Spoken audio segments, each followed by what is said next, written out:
आणि अजून की आरती बाबा.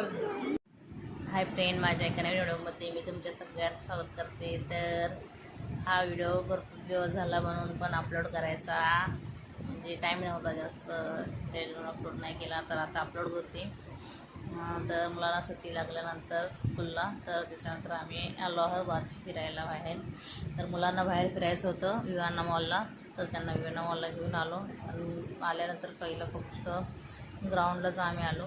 आणि ग्राउंडलाच आहे तर सगळं घरचं जे सामान आपल्याला पाहिजे ते असतं. आणि पुढे आहे कपड्यांचं सेक्शन पण आहे. तर आम्ही कपडे बघण्यासाठी गेलो, तर एक दोन मुलांना बघितले. तर हे बघा सगळे छोट्यापासून ते मोठ्यापर्यंत सगळ्यांचे कपडे आहेत. तर एक दोन मुलांना घेतली आणि तिथं त्याची मस्ती चालली त्याच्याशी. तर हे बघा मी दाखवते, ह्यांनी पण काहीतरी जीन्स पाहत होते आणि ही जी लागली होती तर गाई हे जीन्स बघतायत. आणि ही बोलते मला भूक लागली, भूक घरी खाऊन आलं तरी पण तिला भूक लागलेली असते. आता इथं रडते, हां तू कपडेच घे, मला भूक लागली त्याचं काय नाही तुला. नाही कशी रडते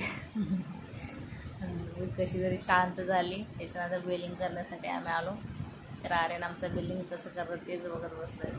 त्याचं काय नसतं, कुठं बाहेर गेलं तरी मस्ती नसते, काय नसते. ही जास्त असते मस्ती पण छोटीवाल्यांची, अमया. तर आर्यन असतं माझ्यासोबतच, कारण ती काही पप्पांचा हात सोडतच नाही.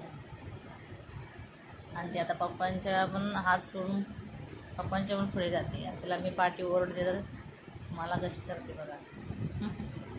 मग तिने घेतलं काय बर्गर फ्रेंच फ्राईज. तर तिला आर्यन बोला नको मला फ्रेंच फ्राईज, मला बर्गर पाहिजे, लिहून देणार.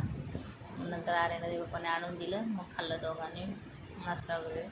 मग तर बर्गर पिझ्झा वगैरे सगळं ते त्यांच्या पुढे नाश्ता केला. आम्ही निघालो आणि मग खाली आलो कारमध्ये बसण्यासाठी. ती हट्ट करत होती, मग कारमध्ये बसवली.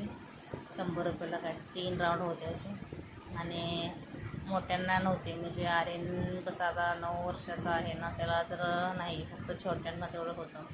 त्याला बसून थोडा वेळ आम्ही फोटो वगैरे काढून झाल्यानंतर आम्ही आता निघालो घरी. तर रिक्षाला पण भरपूर लाईन होती, भेटली.